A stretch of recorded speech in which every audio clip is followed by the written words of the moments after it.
A experiência interior. Notas sobre a contemplação. Por Thomas Merton.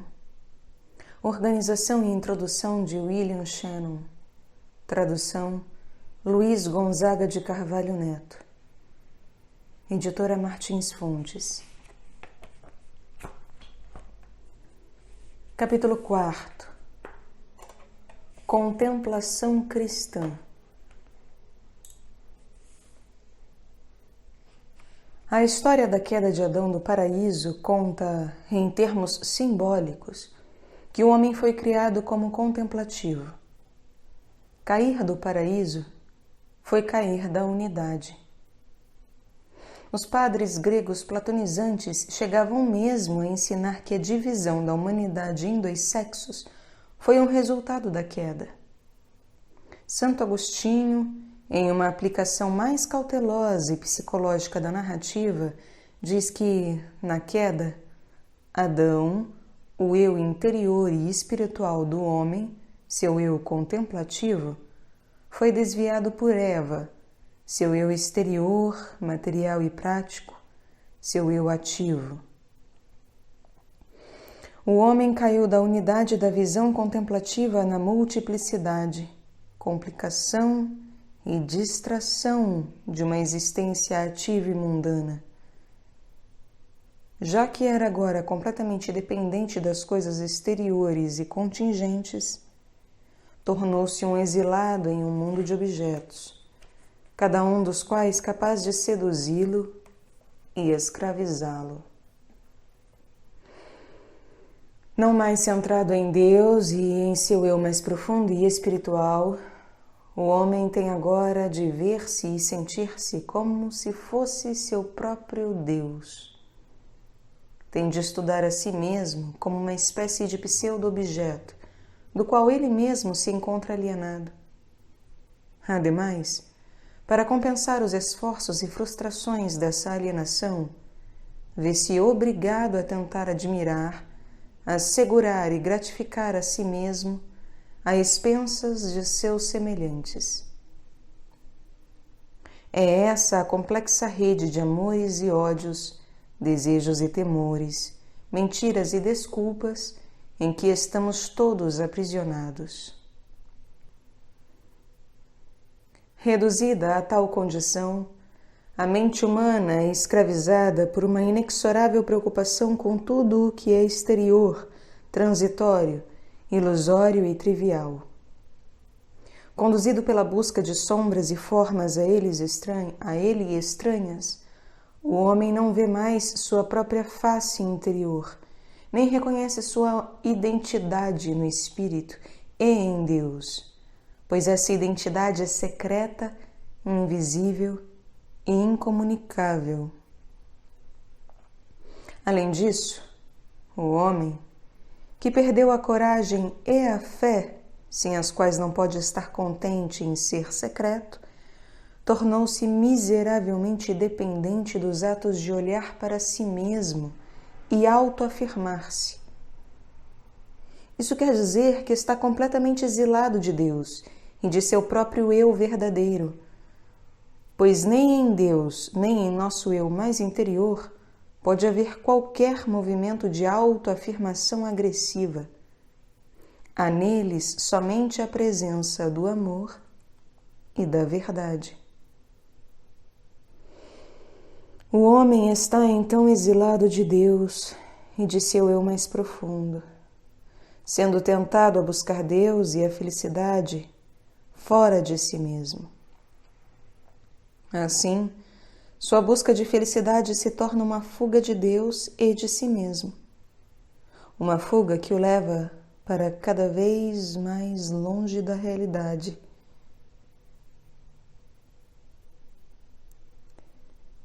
No final, tem de habitar na região da dessemelhança, por haver perdido a semelhança com Deus, ao perder a liberdade de entrar em sua própria casa, que é o santuário de Deus. Mas o homem tem de retornar ao paraíso. tem de restabelecer a si mesmo, salvar sua dignidade, recuperar a razão perdida e retornar à sua verdadeira identidade. E assim diz o Evangelho de Cristo: há apenas um meio pelo qual isso pode ser feito. Deus mesmo deve vir em seu auxílio, como a mulher que na parábola procura o dracma perdido. O próprio Deus deve tornar-se homem para que, no Deus homem, o homem possa perder-se como homem e encontrar-se como Deus. O próprio Deus deve morrer na cruz, deixando ao homem um modelo e uma prova de seu infinito maior. Assim, o homem, comungando com Deus na morte e ressurreição de Cristo, deve passar pela morte espiritual em que seu eu exterior é destruído e seu eu interior se ergue da morte pela fé, vivendo novamente junto a Deus. Deve provar da vida eterna, que é conhecer o Pai, o único Deus verdadeiro, e é Jesus Cristo, que Ele enviou. A vida cristã é um retorno ao Pai, a fonte, a raiz de toda a existência, por meio do Filho, esplendor e imagem do Pai no Espírito Santo, amor do Pai e do Filho. Esse retorno somente é possível pelo desapego e morte do eu exterior, para que o eu interior, purificado e renovado, possa cumprir sua função de imagem da Santíssima Trindade. O cristianismo é a vida e a sabedoria em Cristo. É um retorno ao Pai em Cristo. É um retorno ao abismo infinito de pura realidade em que nosso próprio ser está fundado e no qual existimos. Um retorno à fonte de todo sentido e de toda verdade. Um retorno ao manancial interior de vida e felicidade. É a redescoberta do paraíso em nosso próprio espírito por meio do abandono de si mesmo. E, por causa de nossa unidade com Cristo, é o reconhecimento de nós mesmos como filhos do Pai. É ainda nosso reconhecimento de nós mesmos como outros Cristos. E é o reconhecimento da força e do amor a nós comunicado pelo indizível, pelo oculto, a quem chamamos Espírito Santo. O Pai é um Espírito Santo, mas é chamado o Pai.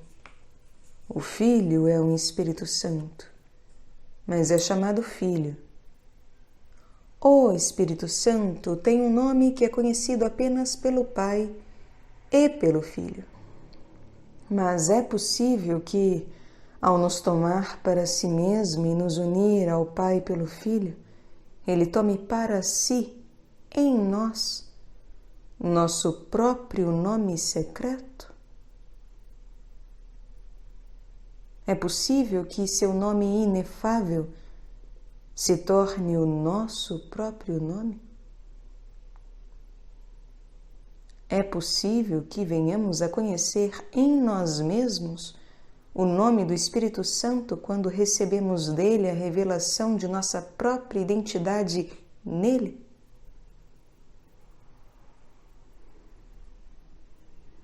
Posso fazer essas perguntas, mas não posso respondê-las.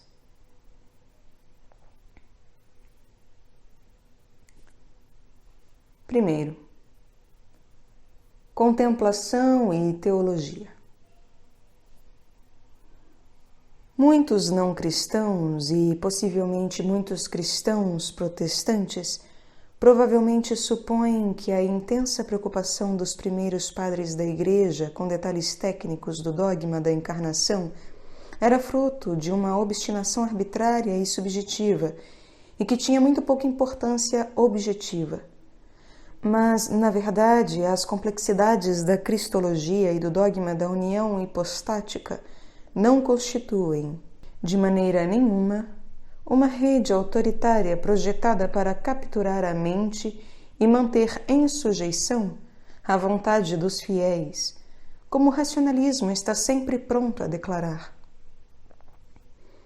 Tanto o teólogo quanto o crente comum da era patrística tinham consciência da importância da correta formulação teológica do mistério da encarnação, porque um erro em matéria de dogma teria de fato desastrosas consequências práticas na vida espiritual de cada indivíduo cristão.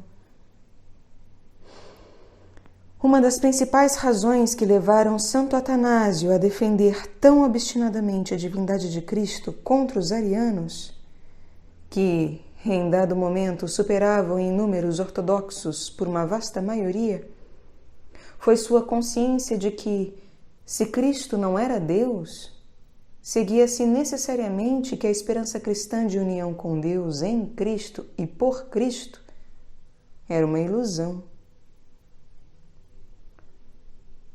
Tudo, como diz São Paulo em situação equivalente, depende da fé em que Cristo é o verdadeiro Filho de Deus, o Verbo encarnado. Abre aspas. E, se Cristo não ressuscitou, vazia é nossa pregação, vazia também é a vossa fé. Acontece mesmo que somos falsas testemunhas de Deus, pois atestamos contra Deus. Fecha aspas, 1 Coríntios capítulo 15, versículos 14 e 15. Pode ser que, à primeira vista, talvez não seja claro que esta crença na ressurreição tem a ver com a contemplação. Mas, de fato, a ressurreição e a ascensão de Cristo, um novo Adão, constituíram completamente a natureza humana sua condição espiritual, tornando possível a divinização de todo homem que vem a este mundo. Isso quer dizer que, em cada um de nós, o eu interior tornou-se agora capaz de ser despertado e transformado pela ação do Espírito Santo, sendo que esse despertar não apenas nos permite descobrir nossa verdadeira identidade em Cristo, como também torna vivamente presente em nós o Salvador ressuscitado. Daí a importância da divindade de Cristo, pois é como Deus homem que ele ressurgiu dos mortos, e é como Deus homem que ele é capaz de viver e agir em todos nós por seu Espírito, de modo que, nele, somos não apenas nosso verdadeiro eu, mas também uma só pessoa mística, um só Cristo. Cada um de nós é capaz de, em certo sentido, ser completamente transformado à semelhança de Cristo e de se tornar, como Ele, divinamente humano, participando assim de sua autoridade espiritual e de seu poder carismático neste mundo. É bastante significativo que, entre a minoria dos cristãos que se posicionaram como Santo Atanásio, os contemplativos padres do deserto tenham formado uma falange sólida e inamovível de crentes na divindade da segunda pessoa da Trindade e na encarnação do Verbo, pois acreditavam, juntamente com todos os padres ortodoxos, naquilo que Santo Atanásio declarava sucintamente na fórmula tomada de empréstimo de Santo Irineu, abre aspas, Deus tornou-se homem para que o homem pudesse tornar-se Deus. Fecha aspas. Se o Verbo emergira das profundezas do incognoscível mistério do Pai, a quem nenhum homem jamais viu, não fez para simplesmente subjugar a humanidade e lançá-la a seus pés. Ele veio para ser um homem como nós e para unir o homem a Deus em sua própria pessoa, como um verdadeiro Filho de Deus, não por natureza, mas por adoção.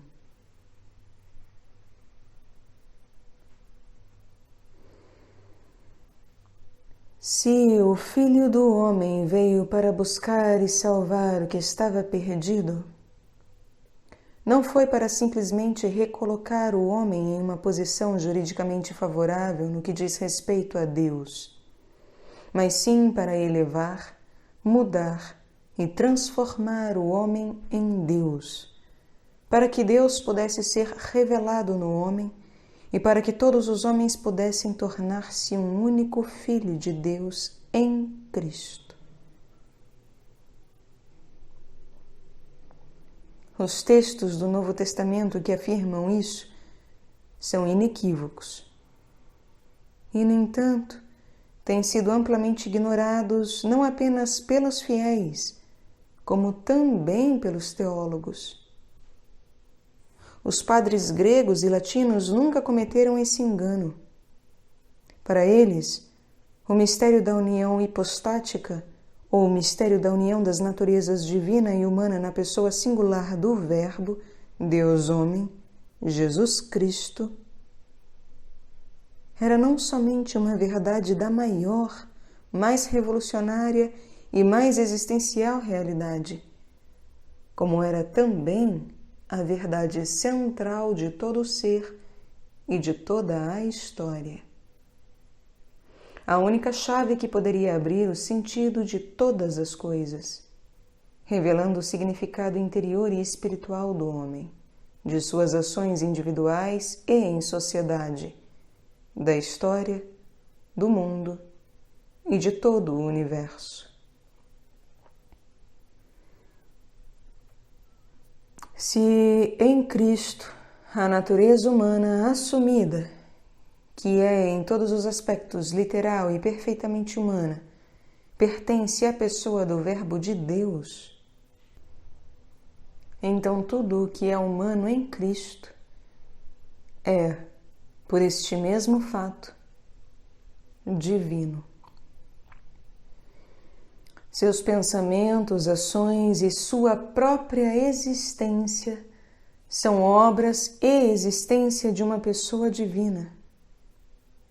Nele, vemos um homem em todos os sentidos idêntico a nós no que diz respeito à sua natureza, pensando, sentindo e agindo de acordo com a nossa natureza, mas também e ao mesmo tempo, vivendo em um nível completamente divino e transcendente de ser e consciência. Pois seu ser e sua consciência são o ser e a consciência do próprio Deus. É claro que o Cristo vivente, entronado à direita do Pai na eternidade, de acordo com a linguagem metafórica das Escrituras, está certamente em um estado de ser que se encontra além de nossa capacidade de expressão ou imaginação. E ainda assim, neste mesmo estado de ser, ele é verdadeira e literalmente tanto humano quanto divino, não havendo separação nenhuma entre sua natureza divina e sua natureza humana. Tampouco havia a menor separação entre sua humanidade e sua divindade naquele seu outro estado de ser, o histórico, no qual viveu aqui, nesta terra. Embora as duas naturezas não estejam de modo algum confundidas, ainda são completamente uma nele. Assim como nosso corpo e nossa alma são um em nós. O primeiro passo para uma compreensão correta da teologia cristã da contemplação é captar claramente a unidade de Deus e do homem em Cristo, o que evidentemente pressupõe a igualmente crucial unidade do homem em si mesmo. Pois no homem, o corpo e a alma não estão divididos um contra o outro como princípios de bem e mal. Nossa salvação não depende de modo algum de uma rejeição do corpo para libertar a alma do domínio de um princípio material maléfico. Ao contrário, nosso corpo é tão nós mesmos quanto a alma, e nenhum deles pode possuir uma existência completamente separada do outro. Ao menos, não uma existência como um verdadeiro ser pessoal. O mesmo se dá em Cristo, cujo ser, cuja vida e cujas ações corporais pertencem igualmente ao Verbo e são elementos tão divinos quanto os pensamentos e aspirações de sua alma. Portanto, quando Cristo trilhava as estradas da Galileia, não era um homem ilusório ou mesmo um homem real servindo de fronte temporário para um agente divino. O próprio homem que ali caminhava era Deus. Nas palavras de São Máximo, o confessor, abre aspas, o Verbo supraessencial, revestindo-se a si mesmo no momento de sua inefável concepção com tudo o que há em nossa natureza, não possuía nada de humano que não fosse ao mesmo tempo divino. O reconhecimento destas coisas é indemonstrável, pois está além do entendimento e é perceptível somente a fé dos que honram, na sinceridade do coração, o mistério de Cristo. Fecha aspas. E ainda, abre aspas, o mistério da encarnação do Verbo contém, em si mesmo, todo o significado dos enigmas e símbolos das Escrituras, todo o significado das criaturas visíveis e inteligíveis. Quem conhece o mistério da cruz e do sepulcro, conhece a razão, logos, de todas as coisas. Aquele que é iniciado no sentido oculto da ressurreição conhece a finalidade para a qual, desde o princípio, Deus criou todas as coisas. Fecha aspas.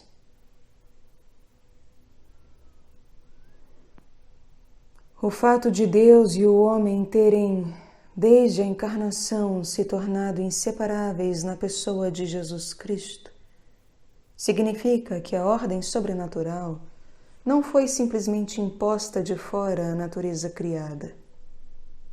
A própria natureza criada foi, no homem, transformada e sobrenaturalizada, de tal modo que, em todos aqueles em quem Cristo vive e opera pelo Espírito Santo, já não há nenhuma divisão entre natural e sobrenatural.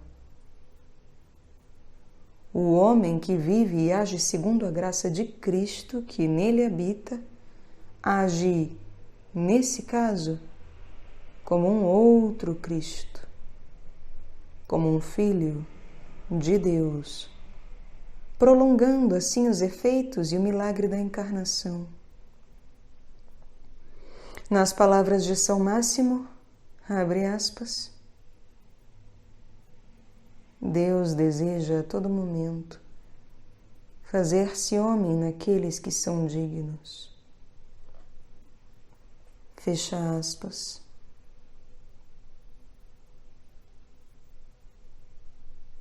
Para os santos padres, porém, isso significa um nível de vida mais elevado e nobre do que aquele que habitualmente levamos. Significa uma vida purificada, libertada pela ação do Espírito Santo, uma vida iluminada pela contemplação sobrenatural. É claro que Cristo tomou posse de nosso corpo e de nossa alma, e que, nas raízes de nosso ser, já estamos divinizados pelo batismo. Mas essa vida divina permanece em nós oculta e dormente até que seja mais completamente desenvolvida por uma vida de ascetismo e caridade. E ainda, num nível mais profundo, de contemplação.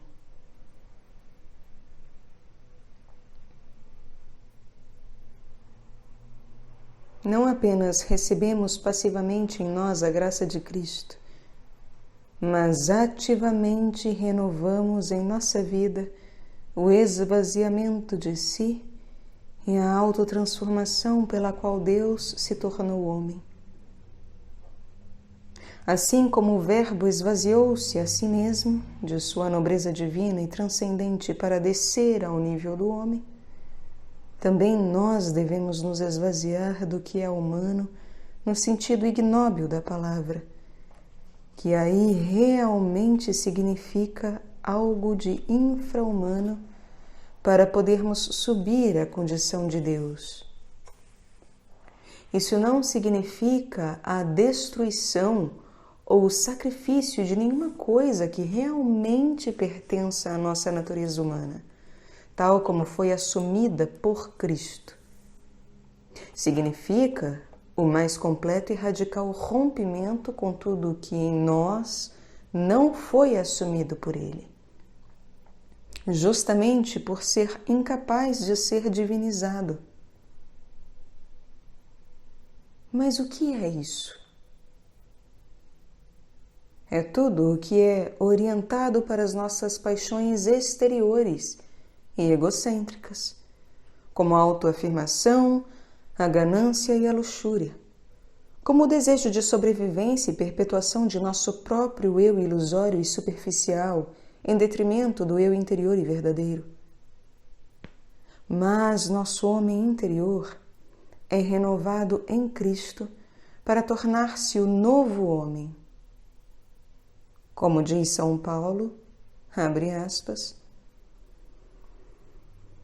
embora em nós o homem exterior vá caminhando para a sua ruína, o homem interior se renova dia a dia. Não olhamos para as coisas que se veem, mas para as que não se veem. 2 Coríntios capítulo 4, versículos 16 a 18. Vós vos desvestistes do velho homem com suas práticas e vos revestistes do novo, que se renova para o conhecimento, segundo a imagem do seu Criador. Colossenses capítulo 3, versículos 9 e 10. Para pedir-lhe que conceda, segundo a riqueza da sua glória, que vós sejais fortalecidos em poder pelo seu Espírito no homem interior, que Deus habite pela fé em vossos corações e que sejais arraigados e fundados no amor. Assim tereis condições para compreender com todos os santos qual é a largura e o comprimento e a altura e a profundidade, e conhecer o amor de Cristo, que excede a todo o conhecimento, para que sejais plenificados com toda a plenitude de Deus. Efésios capítulo 3, versículos 16 a 19.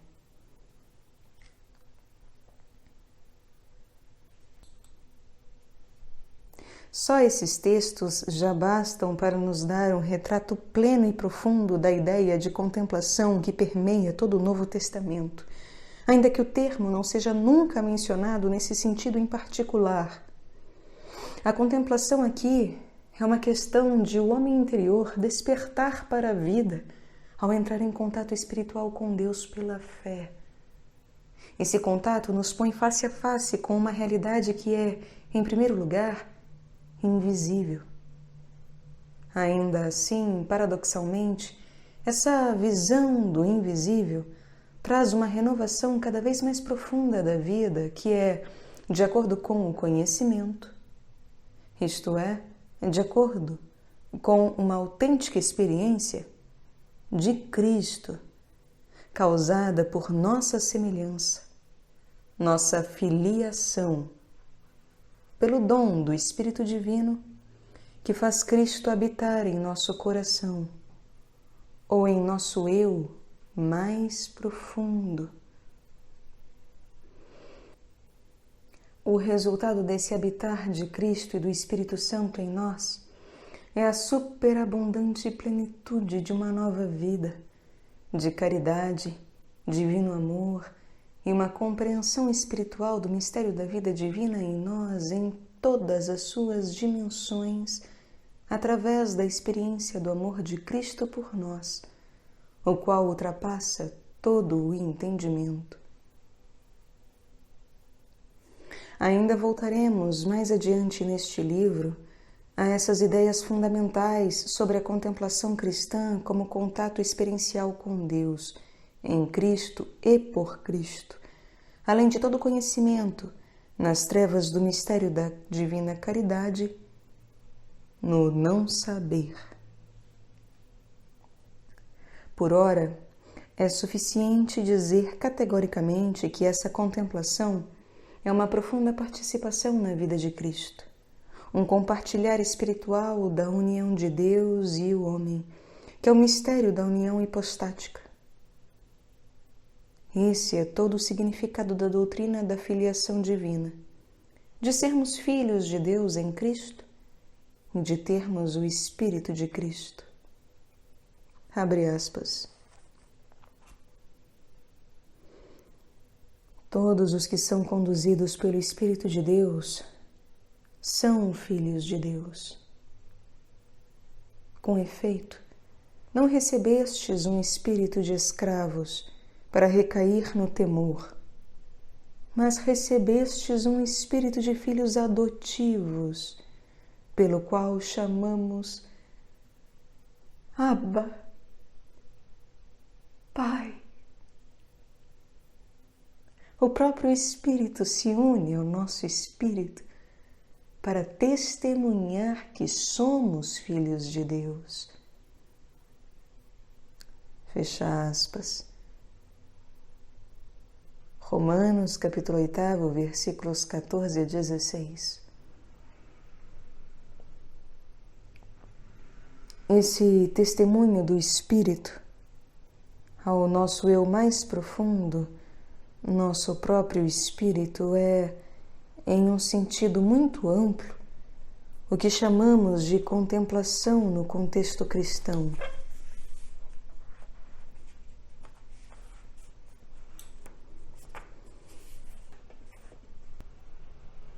A contemplação e os evangelhos.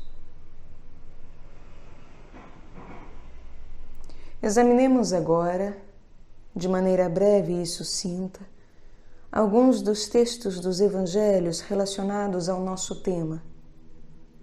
Antes de tudo, Jesus declarou inequivocamente que Ele e o Pai são um, e que Ele é o Filho de Deus, no sentido mais estrito e literal da palavra.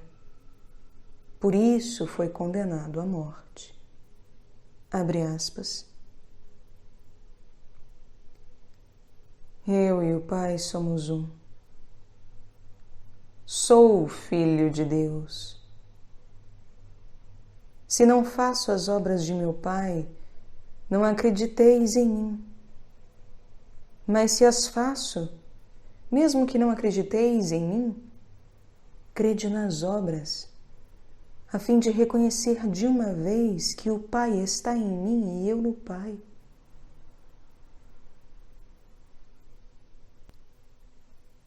João capítulo 10, versículos 30, 37 e 38.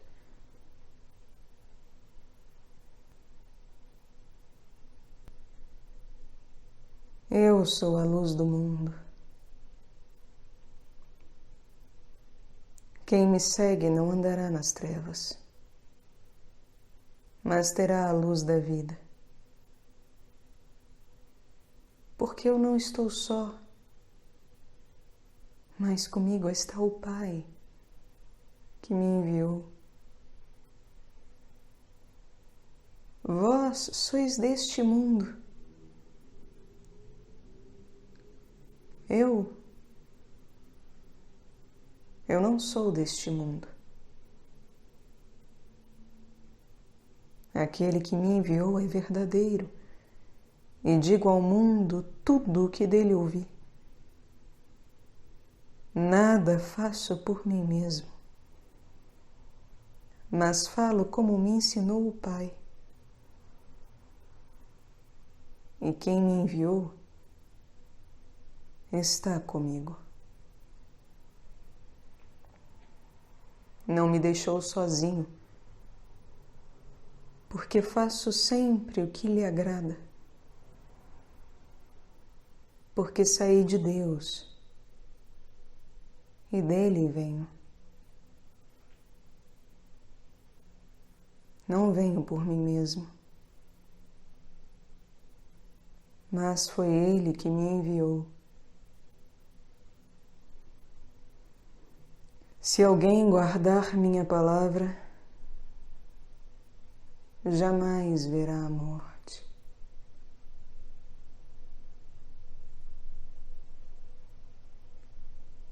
Se glorifico a mim mesmo, minha glória nada é. Quem me glorifica é meu Pai, de quem dizeis, é o nosso Deus. E vós não o conheceis, mas eu o conheço.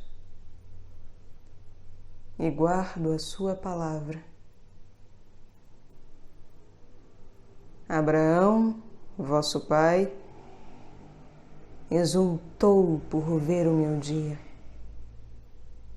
Ele o viu e encheu-se de alegria.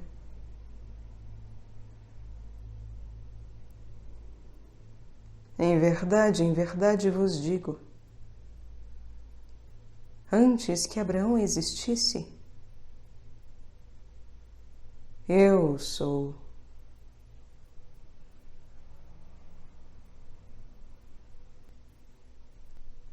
João capítulo 8.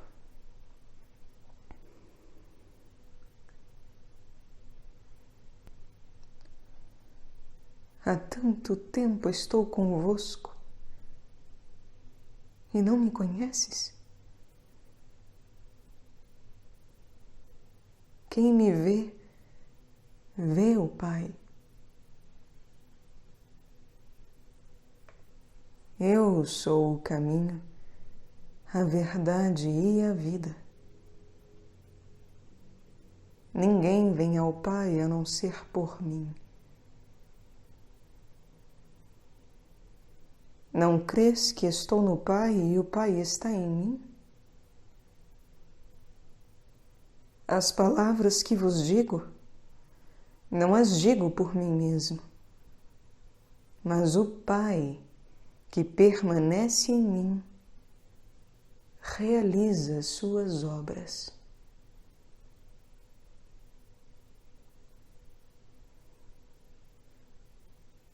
João capítulo 14.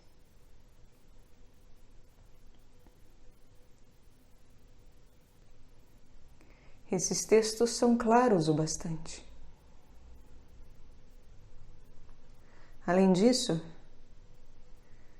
não há dúvida acerca de como foram interpretados ao longo dos 20 séculos da tradição cristã.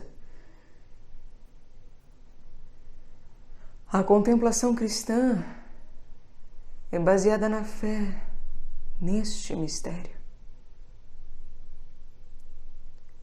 Se o Cristo veio ao mundo como o Filho de Deus e o Pai estava presente nele, se o Cristo deixou o mundo e foi ao Pai, como podemos vê-lo? Como podemos transpor o abismo que há entre nós e a transcendente distância de seu mistério celeste?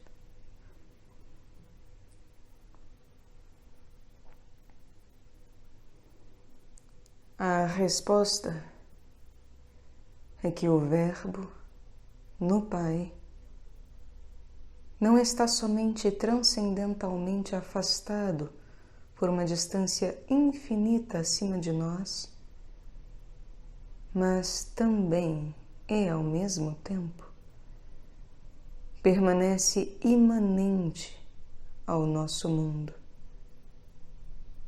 Primeiro, por sua natureza como Criador do mundo. E segundo, por uma presença especialmente dinâmica e mística, como Salvador, Redentor e amante do mundo.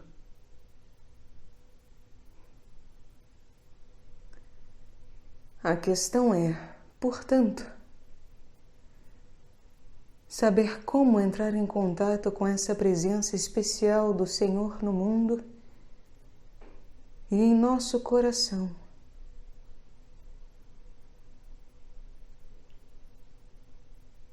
Se nas palavras de São João devemos nos tornar filhos de Deus, e para nos tornarmos filhos de Deus devemos receber o Cristo, como então recebemos o Cristo?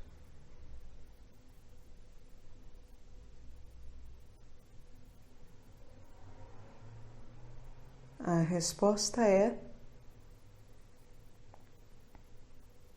pela fé.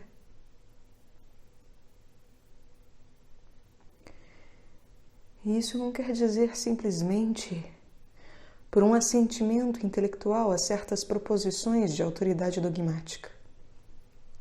Mas mais que isso, pelo comprometimento de todo o nosso ser e de toda a nossa vida para com a realidade da presença de Cristo no mundo.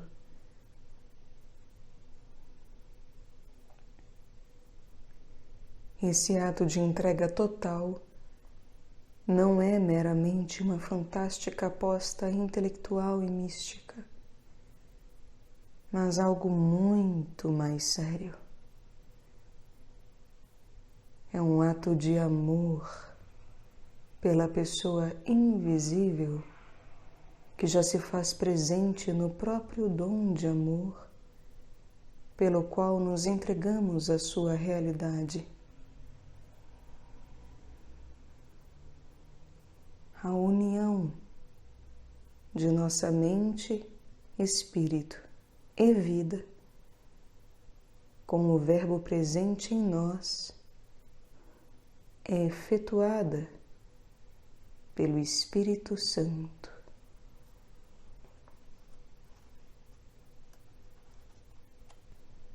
Tudo isso é claro no discurso de Cristo durante a última ceia, que é seu testamento espiritual. Primeiramente, faz-se uma distinção entre a presença física do Senhor, com a qual se familiarizaram os discípulos durante o período em que viveu com eles neste mundo, e a nova e mais íntima presença que será a sua quando tiver morrido na cruz, ressuscitado dos mortos e estabelecido o seu reino. Abre aspas. No entanto, eu vos digo a verdade. É de vosso interesse que eu parta, pois se não for, o Paráclito não virá a vós, mas se for, enviá-lo-ei a vós. Quando vier o Espírito da Verdade, ele vos conduzirá à verdade plena. Ele me glorificará, porque receberá do que é meu e vos anunciará. Fecha aspas. João, capítulo 16, versículos 7, 13 e 14. Essas palavras precisam ser complementadas por uma explicação tirada da primeira epístola de São João. Ao mesmo tempo, devemos ter em mente o que foi dito por São Paulo na passagem recém-citada sobre o Espírito Santo tornar Cristo presente na alma do cristão. Diz São João, abre aspas,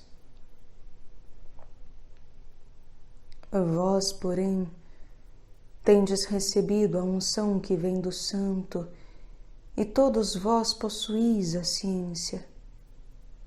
A unção que recebeste dele permanece em vós, e não tendes necessidade de que alguém vos ensine.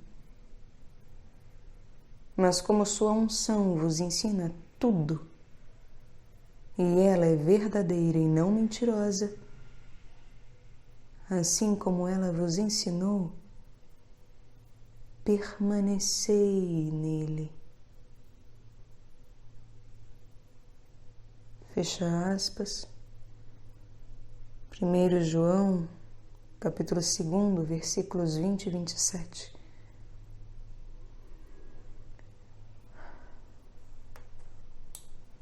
É evidente, portanto, que o Espírito Santo nos é dado como verdadeiro e literal dom de Deus. Dom do Deus Altíssimo. Donum Dei Altissimi. Como diz São Tomás, ele é verdadeiramente nossa posse, o que significa que ele se torna, por assim dizer, nosso próprio Espírito, falando a nós de dentro do nosso próprio ser. É ele que se torna como que nosso eu espiritual e divino, por virtude de sua presença e de suas inspirações. Somos e agimos como outros Cristos. Por ele e nele, somos transformados em Cristo.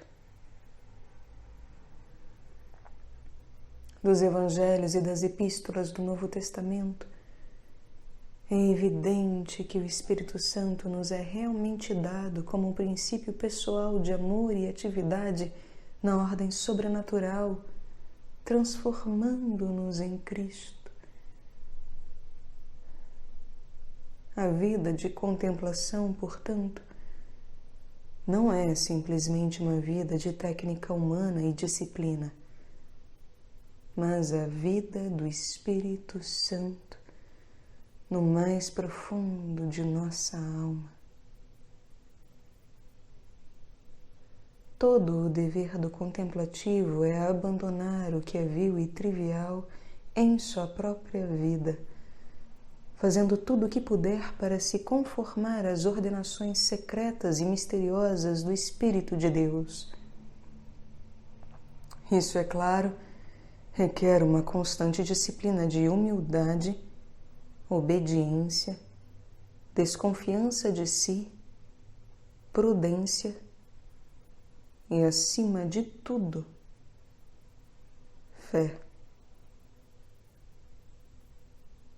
São Paulo deseja intensamente que seus conversos coríntios recebam o Espírito Santo e sejam por este guiados. Assim fala aos coríntios em palavras claríssimas, abre aspas. Ensinamos a sabedoria de Deus, misteriosa e oculta, que Deus ordenou antes dos séculos para nossa glória. A nós, porém, Deus o revelou pelo Espírito, pois o Espírito sonda todas as coisas, até mesmo as profundidades de Deus. Quem, pois, entre os homens conhece o que é do homem, senão o Espírito do homem que nele está? Da mesma forma, o que está em Deus ninguém o conhece, senão o Espírito de Deus. Quanto a nós, não recebemos o Espírito do mundo, mas o Espírito que vem de Deus, a fim de que conheçamos os dons da graça de Deus. Fecha aspas. 1 Coríntios, capítulo 2, versículos 7, 10 até o 12.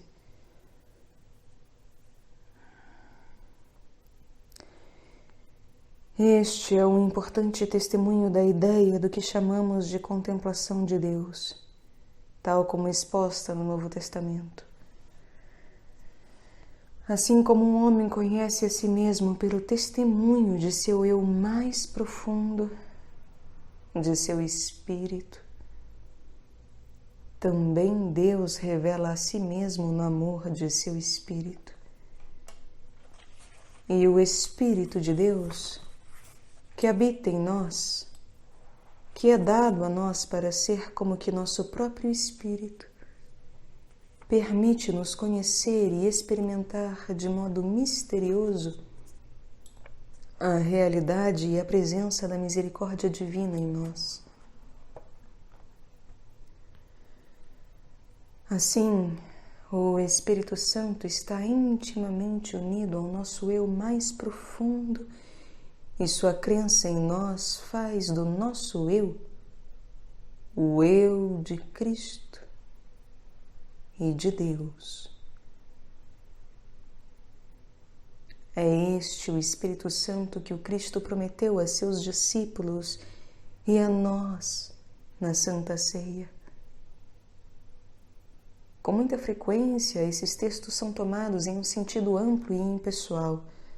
O Espírito Santo foi dado aos apóstolos e, portanto, à Igreja, o que significa que o Espírito Santo protege a Igreja, especialmente aos sucessores dos apóstolos, contra o erro dogmático e moral.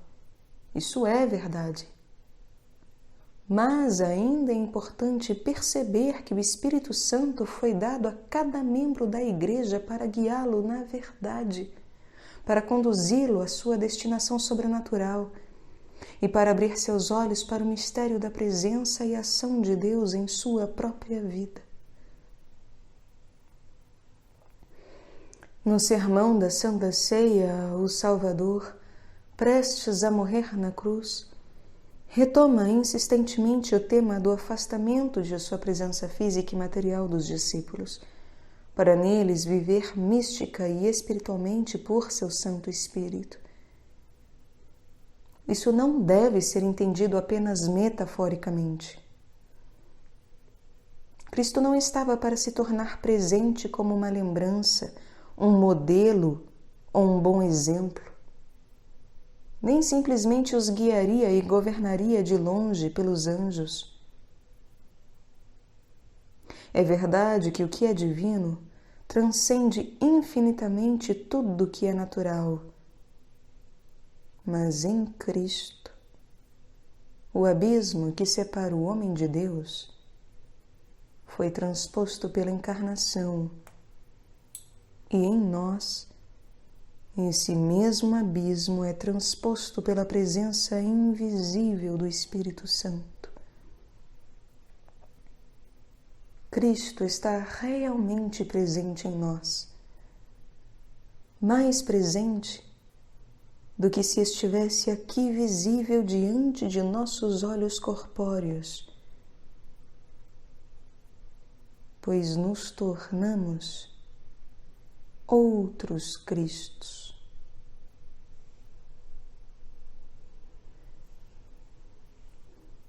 Em virtude dessa presença oculta do Espírito em nosso eu mais profundo, basta renunciarmos às preocupações com nosso eu exterior, egoísta e ilusório, para descobrirmos Deus dentro de nós.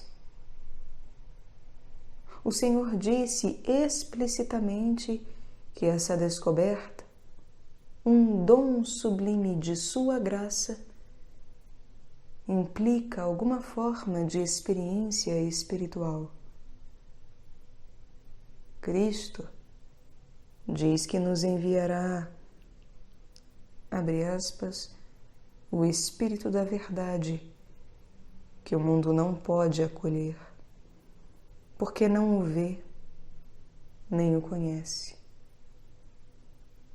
Vós o conheceis, porque permanece convosco. João, capítulo 14, versículo 17. O Espírito Santo que o Pai enviará em meu nome, e vos ensinará tudo, e vos recordará tudo o que vos disse. João capítulo 14, versículo 26. Fecha aspas. Por esse Espírito o Pai e o Filho revelar-se-ão a nós, e nós os conheceremos e amaremos. Abre aspas.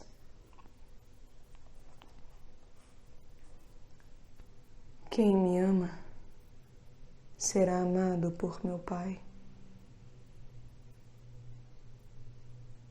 Eu o amarei e me manifestarei a ele. E meu Pai o amará, e a ele viremos, e nele estabeleceremos morada.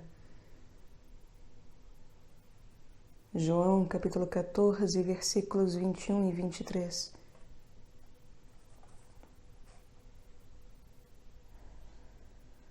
Mas tal conhecimento e amor, infundido em nosso coração pelo Deus de amor que se manifesta a nós, é essencialmente a mesma beatitude que os bem-aventurados gozam no paraíso. Abre aspas. Ora, a vida eterna é esta, que eles conheçam a Ti, o único Deus verdadeiro, e aquele que enviaste, Jesus Cristo. João capítulo 17, versículo 9.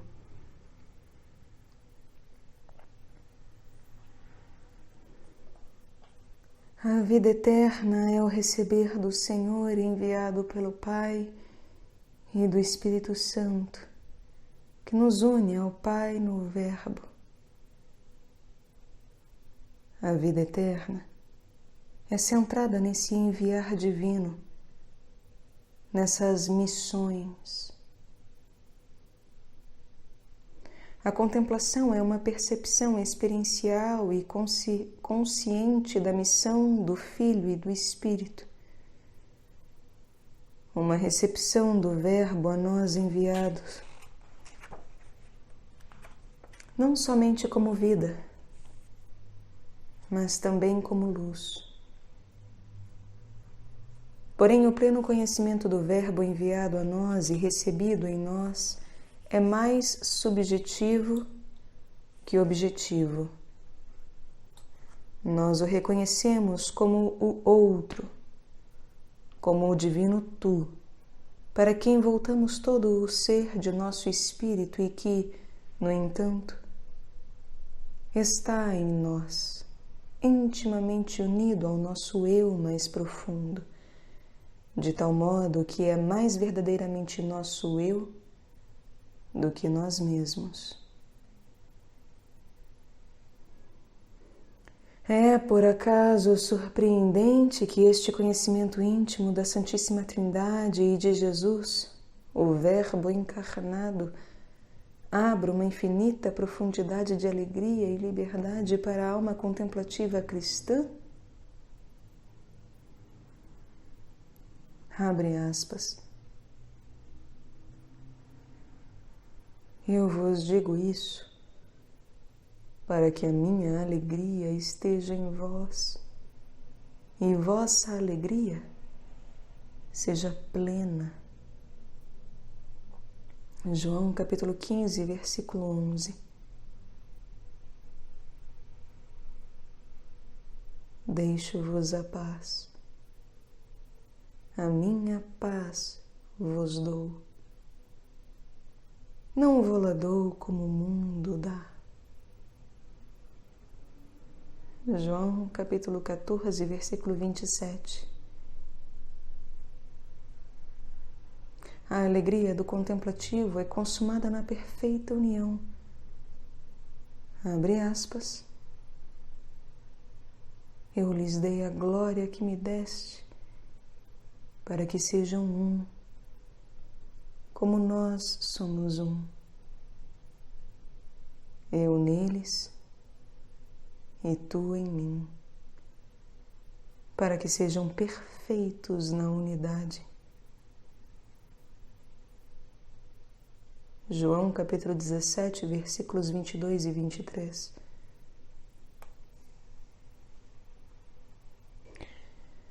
As sementes dessa vida sublime são plantadas em toda a alma cristã pelo abismo.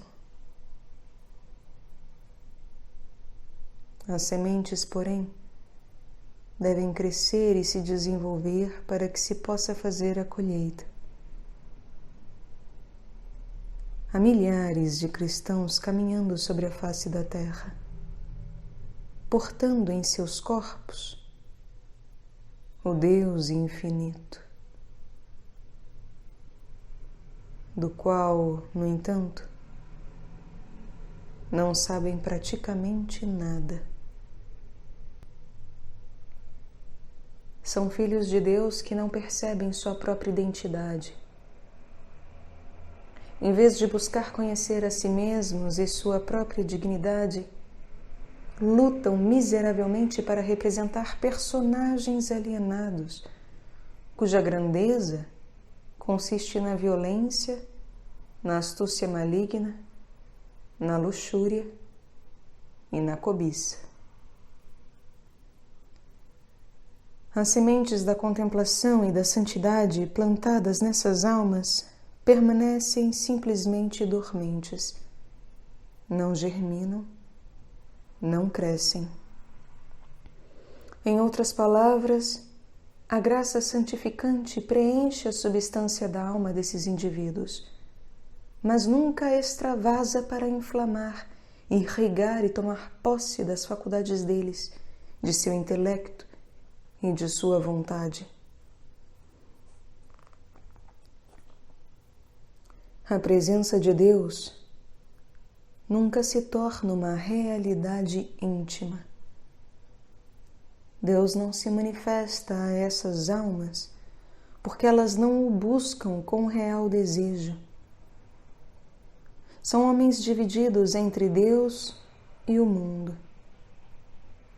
Sentem-se em casa e confortáveis apenas em seu eu exterior. Nunca buscam o que é mais profundo em seu próprio ser. Deixam que Deus faça valer seus direitos sobre a substância da alma deles, mas seus pensamentos e desejos não pertencem a Deus, e sim à ilusão, às paixões e às coisas externas. Consequentemente, ao menos no que diz respeito ao conhecimento de Deus, esses cristãos estão na mesma condição de homens sem Deus. Por eles também, o Espírito da Verdade não pode ser plenamente recebido, pois eles não o veem, nem o conhecem. Para eles, também deve ser dito, abre aspas, O homem psíquico não aceita o que vem do Espírito de Deus. É loucura para ele. Não pode compreender. 1 Coríntios, capítulo 2, versículo 14.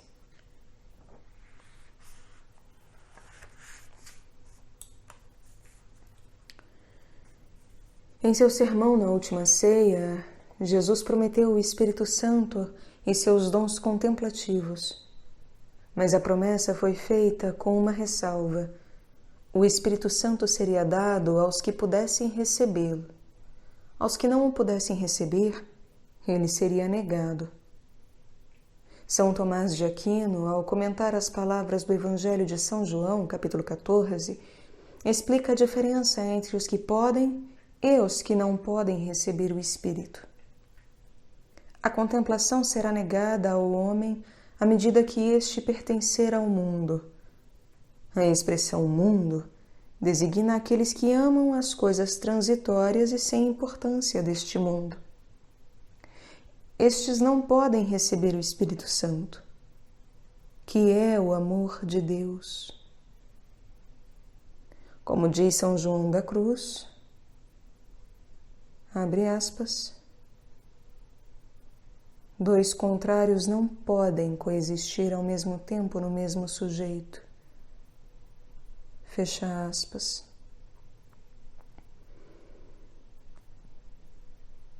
Não se pode servir a Deus e a Mamon.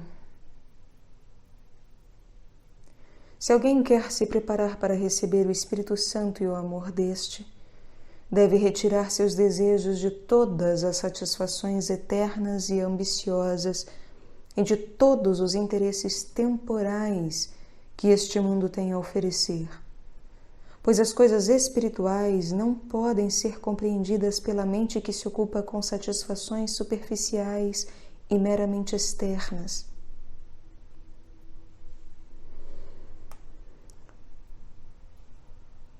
Não se podem ver as coisas espirituais a não ser que se esteja vazio de coisas mundanas. O doutor Angélico explica que o Espírito Santo não se manifesta aos homens mundanos porque estes não desejam conhecê-lo. Estão contentes em ocupar a mente com coisas triviais. O desejo, entretanto, é a coisa mais importante na vida contemplativa. Sem desejo, nunca vamos receber os grandes dons de Deus. Os dons espirituais não são recebidos sem ser desejados. São Tomás acrescenta: não são desejados a não ser que sejam conhecidos de algum modo.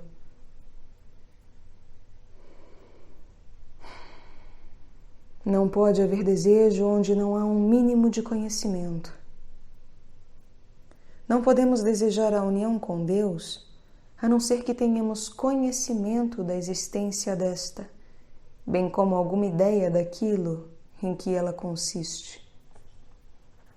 Mas o homem alienado, assim como o cristão inteiramente ocupado com atividades externas e interesses temporais, não apenas não deseja a contemplação, como ainda se torna incapaz de saber o que ela é.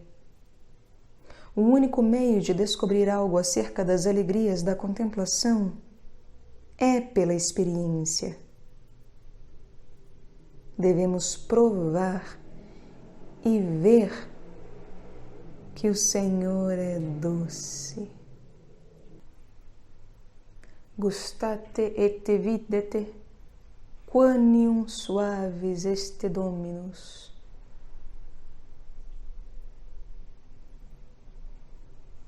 Provai e vede que o Senhor é bom. São Tomás diz que os homens mundanos perderam o sentido do paladar pelas coisas espirituais abre aspas, assim como a língua do homem doente não é capaz de saborear as coisas boas, também a alma infectada com a corrupção do mundo é incapaz de saborear as alegrias do céu.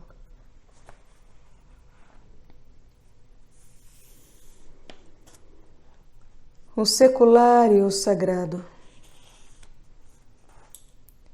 Aqui devemos fazer uma pequena pausa para considerar a diferença entre uma visão secular e uma visão sagrada da vida.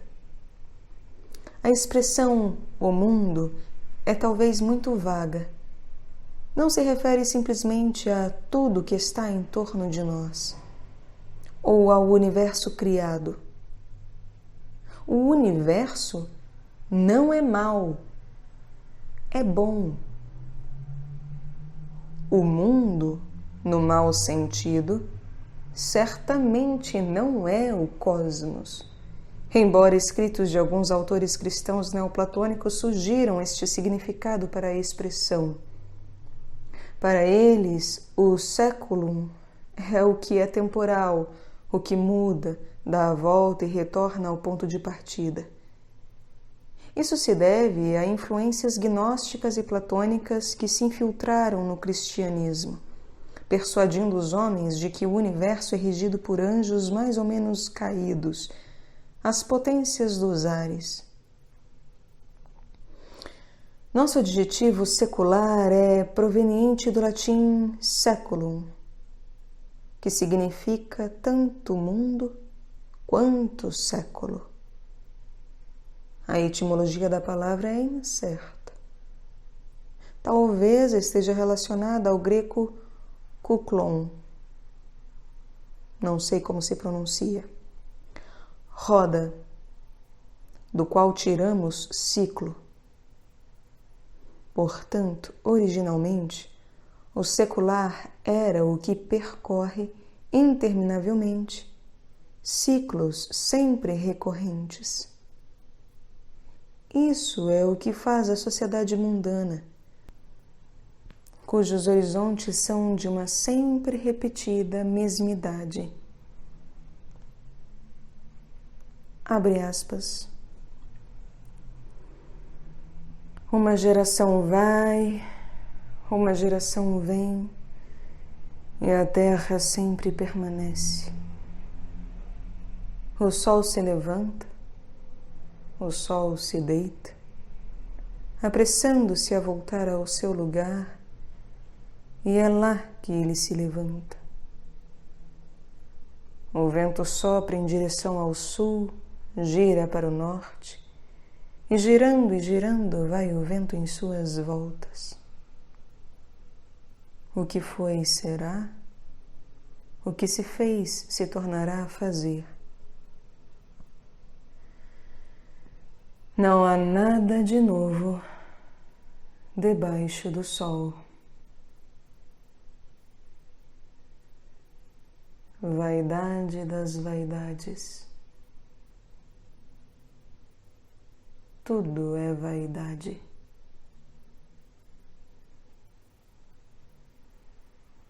Fecha aspas. Eclesiastes, capítulo 1. Ora, toda a nossa existência nesta vida está submetida à mudança cíclica. Só isso por si não a faz secular. A vida se torna secularizada quando se compromete inteiramente com os ciclos do que parece ser novo, mas de fato é a mesma coisa de sempre. A vida secular é uma vida de vãs esperanças, aprisionada à ilusão de novidade e mudança. Uma ilusão que nos faz voltar sempre ao mesmo ponto, à contemplação de nossa própria nulidade. A vida secular é uma vida desesperadamente dedicada à fuga, pela novidade e variedade de nosso temor da morte. Quanto mais nos decepcionam as novidades, mais desesperadamente voltamos ao ataque, forjando novas esperanças, ainda mais extravagantes que as anteriores. E também estas nos decepcionam. Voltamos então à mesma condição de que tentávamos em vão escapar. Nas palavras de Pascal, abre aspas, nada é mais insuportável para o homem do que estar em pleno repouso, sem paixões, sem afazeres, sem divertimento, sem aplicação. Ele sente então todo o seu nada, seu abandono, sua insuficiência, sua dependência, sua impotência, seu vazio. Fecha aspas. A sociedade secular está, por sua própria natureza, comprometida com o que Pascal chama divertimento, isto é, com um movimento que tem, antes de tudo, a função anestésica de aquietar nossa angústia. Nossa sociedade, sem exceções, tende a ser, em alguma medida, secular. Uma sociedade genuinamente secular, no entanto, é a que não pode se contentar com inocentes fugas de si mesma. Tende cada vez mais a necessitar e exigir, com insaciável dependência, satisfação em ações injustas, malignas e mesmo criminosas. Daí o crescimento de negócios economicamente inúteis, que existem para o lucro e não para a produção real, que criam necessidades artificiais, as quais satisfazem prontamente com produtos sem valor e de rápido consumo. Daí também as guerras que surgem quando produtores competem por mercados ou por fontes de matéria-prima. Daí o niilismo, o desespero e a anarquia destrutiva que se seguem à guerra. E, por fim, a cega corrida para o totalitarismo como fuga do desespero. Nosso mundo já alcançou o ponto em que, para conseguir algum divertimento, está pronto a se explodir.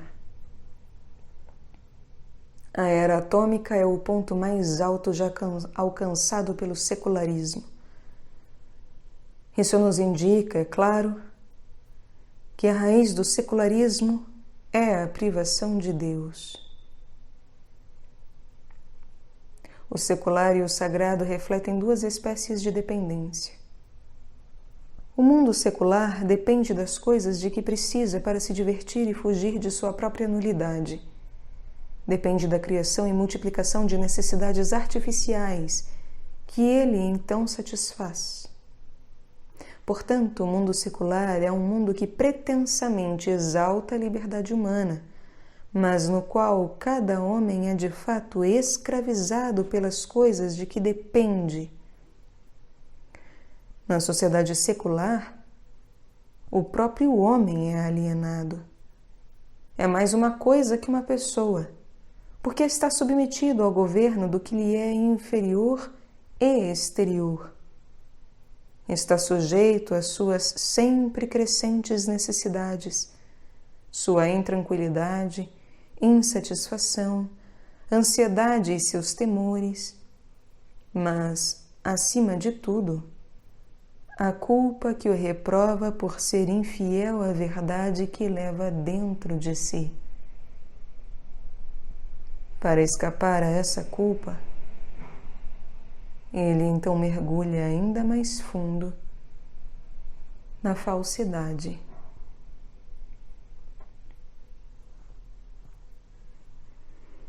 Já na sociedade sagrada, o homem não admite dependência de nenhuma coisa que lhe seja inferior ou mesmo exterior. Seu único mestre é Deus. Somente quando Deus é nosso mestre somos livres, pois Deus está dentro e acima de nós. Ele nos rege, libertando-nos e nos elevando à união com Ele dentro de nós mesmos. Ao fazê-lo, liberta-nos de nossa dependência das coisas criadas que estão fora de nós. Nós as usamos e dominamos, de tal modo que estas existem para nós, e não o contrário. Não existe sociedade puramente sagrada, exceto no paraíso.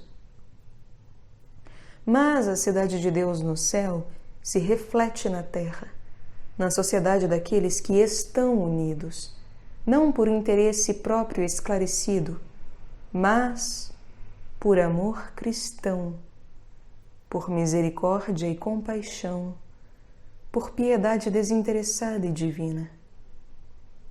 Os membros dessa sociedade se libertam da escravidão ao divertimento, ao renunciar ao próprio prazer e à satisfação imediata para ajudar a aliviar as necessidades dos outros, bem como para ajudá-los a se tornar livres, buscar sua própria verdade interior e assim cumprir seu destino na Terra.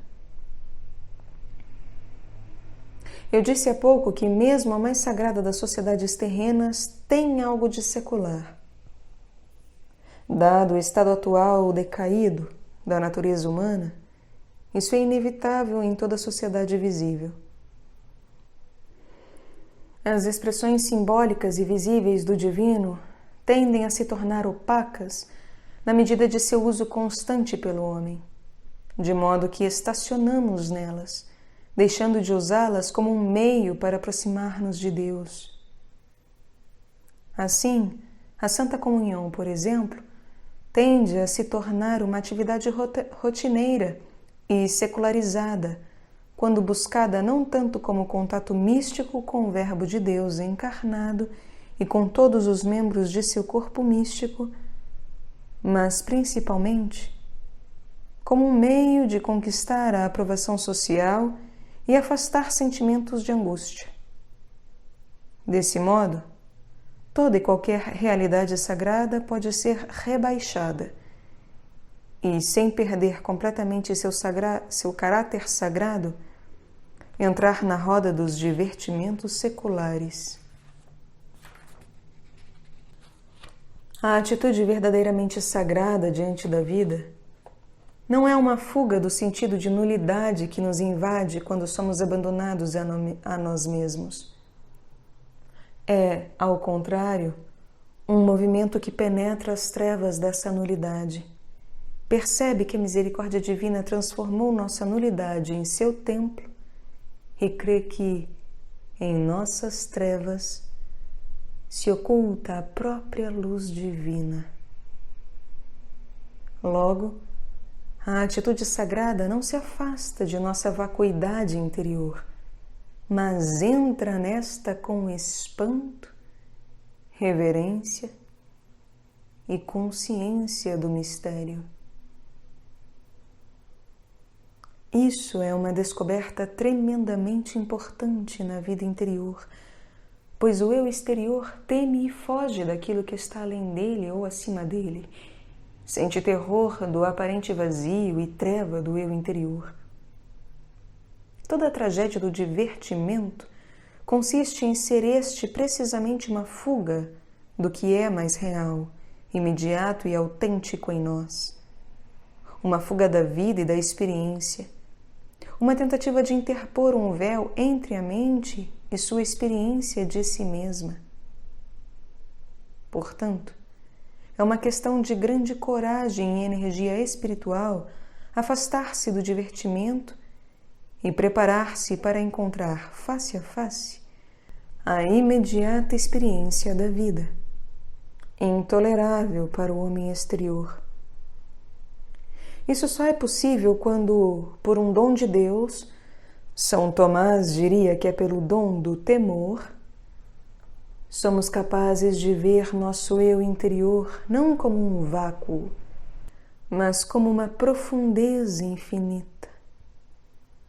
não como vacuidade, mas como plenitude.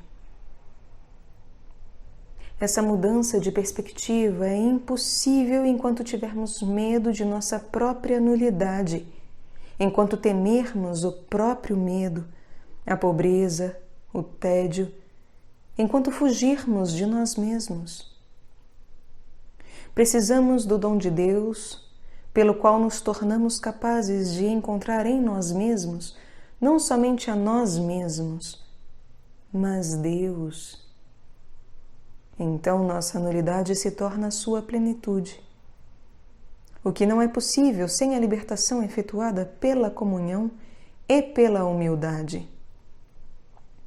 Para tanto, não exige talento, nem a mera intuição, mas arrependimento. Entregar-se em amor e confiança. A atitude sagrada diante da vida é essencialmente contemplativa, enquanto a atitude secular é essencialmente ativa. Isso não quer dizer que não possa haver uma atividade que seja sagrada, baseada no amor. Mesmo essa atividade, entretanto, só é sagrada na medida em que tende para a contemplação. O homem cuja visão da vida é puramente secular se odeia interiormente, mesmo que pareça se amar. Odeia-se no sentido de não tolerar estar consigo ou perto de si mesmo. Além disso, porque se odeia, está bastante inclinado a odiar a Deus, já que não é capaz de suportar a solidão interior que deve ser sofrida e aceita antes que se possa encontrar Deus. Sua rebelião contra a própria solidão e pobreza interiores transforma-se em orgulho, o qual consiste na fixação do eu exterior em si mesmo e na rejeição de todos os elementos do eu pelos quais ele é incapaz de assumir responsabilidade. Isso inclui a rejeição do eu mais interior, com seu aparente vazio, sua indefinição e seu caráter geral de algo obscuro e desconhecido. O orgulho caracteriza-se, então, como uma falsa e evasiva autorrealização que não é, de fato, realização alguma, mas somente a fabricação de uma imagem ilusória. O esforço que então deve ser investido na proteção e substanciação dessa ilusão dá a ela uma certa aparência de força. Na realidade, porém, essa fixação sobre o inexistente simplesmente exaure e arruína o nosso ser. Há uma ligação sutil, porém inelutável, entre a atitude sagrada e a aceitação de nosso eu mais profundo. O movimento de reconhecimento pelo qual aceitamos nosso eu obscuro e desconhecido produz a sensação de uma presença sagrada dentro de nós. Esse sagrado espanto não é mera ilusão mágica, mas a expressão real de um liberar de energia espiritual, o qual testifica nossa reunião e reconciliação interior com o que há de mais profundo em nós mesmos e, por meio do eu interior, com o poder transcendente e invisível de Deus. Isso implica a humildade e plena aceitação de tudo o que está presente em nós e que antes estávamos inclinados a rejeitar.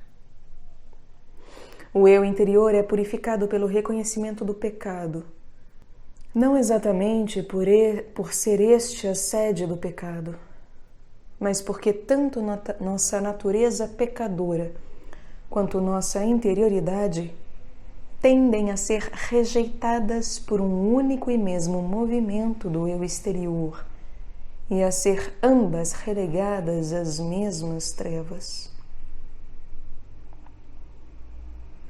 Desse modo, quando o eu interior é trazido de volta à luz, o pecado aparece e é liquidado pela aceitação da responsabilidade, bem como pelo arrependimento. Assim, o homem dotado da visão sagrada das coisas é justamente aquele que não tem necessidade de odiar-se e nunca sente vergonha nem temor diante da perspectiva de permanecer em sua própria solidão, pois nela está em paz e, por meio dela, pode chegar à presença de Deus. Mais que isso, ele é capaz de, a partir de sua própria solidão, encontrar Deus nos outros homens. Isso quer dizer que, em seus contatos com os outros, não está obrigado a identificá-los com seus pecados e condená-los por suas ações, pois é capaz de ver, também neles, o que está por baixo da superfície e pressentir a presença do eu interior e inocente, que é a imagem de Deus. Tal homem pode ajudar outros homens a encontrar Deus em si mesmos, reeducando-os com base na confiança, pelo respeito que consegue sentir por eles. Assim, esse homem tem a capacidade de dissipar alguns dos temores dos outros, ajudando-os a pôr-se em ordem consigo mesmos, até que se tornem interiormente pacíficos e aprendam a ver Deus na profundeza de sua própria pobreza.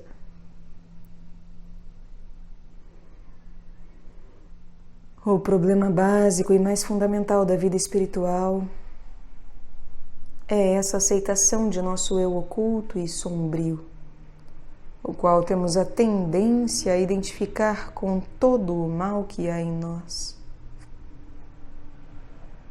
Devemos aprender a separar, pelo discernimento, o mal nascido de nossas ações da boa raiz da alma. Devemos, além disso, preparar essa raiz para que uma nova vida possa dela brotar em nós, além de nosso conhecimento e além de nosso controle consciente. A atitude sagrada é, então, uma vida de reverência, espanto e silêncio diante do mistério que começa a tomar lugar em nós quando nos tornamos conscientes de nosso eu mais profundo.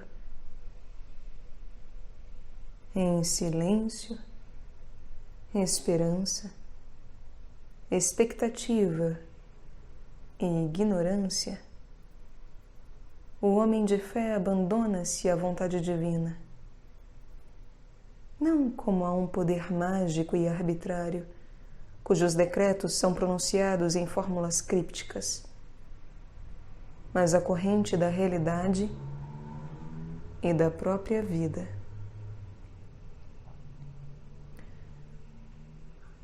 A atitude sagrada é, assim, uma atitude de profundo e fundamental respeito por todo o real, em qualquer nova forma que este possa se apresentar. A atitude secular, por sua vez, é uma atitude de grosseiro desrespeito pela realidade, na qual a mente mundana busca encaixar à força seus próprios padrões brutais. O homem secular é o escravo de seus próprios preconceitos, preconcepções e limitações. O homem de fé está idealmente livre de preconceitos e, em sua irrestrita sensibilidade, se deixa moldar novamente a cada novo movimento da corrente da vida. Digo idealmente para excluir aqueles cuja fé não é pura, mas somente outra forma de preconceito entronada no homem exterior, uma opinião preconcebida, mais que uma viva sensibilidade ao logos de cada nova situação. Pois existe uma espécie de fé religiosa dura e rígida, que não é realmente viva ou espiritual, mas reside inteiramente no eu exterior e é produto do convencionalismo e do preconceito sistemático. Ao falar da obediência e da docilidade do homem da fé, Cristo deixou claro que a união com a vontade de Deus na ação é um passo necessário para a percepção contemplativa de Deus. Abre aspas. Se me amais, rogarei ao Pai, e Ele vos dará outro Paráclito. Quem me ama será amado por meu Pai. Eu o amarei e me manifestarei a Ele. João capítulo 14, versículos 15, 16 e 21. Além disso, ele acrescentou o teste final e perfeito, a prova do verdadeiro amor e o fator decisivo que diferencia o contemplativo do homem mundano, o cristão santo do cristão medíocre. Abre aspas. Se alguém me ama, guardará a minha palavra. Quem não me ama, não guarda minhas palavras. Fecha aspas. João capítulo 14, versículos 23 e 24. É realmente essa total e incondicional docilidade à vontade de Deus que dá a um homem o gosto pelas coisas espirituais. Esse delicado instinto de ceder ao mais leve movimento do amor de Deus é que faz o verdadeiro contemplativo. Como diz São Tomás, é a obediência que torna um homem capaz de ver Deus.